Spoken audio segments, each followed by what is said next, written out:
વડોદરા મધ્યસ્થ જેલ ખાતે લાલો ફિલ્મ બતાવવામાં આવી હતી.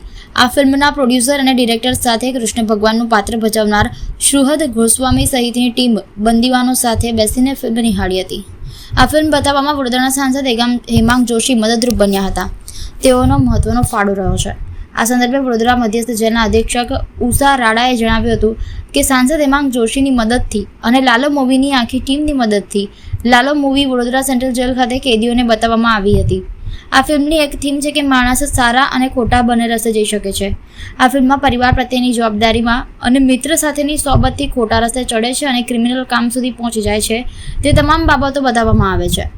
જિંદગીમાં સંઘર્ષના સમયે આડે રસ્તે જાય છે તે બાબત આ ફિલ્મમાં દર્શાવાઈ છે.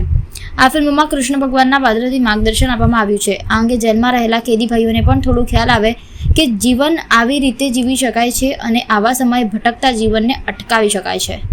તેઓના જીવનમાં પરિવર્તન આવે તેવા હેતુ સાથે આ ફિલ્મ બતાવવામાં આવી.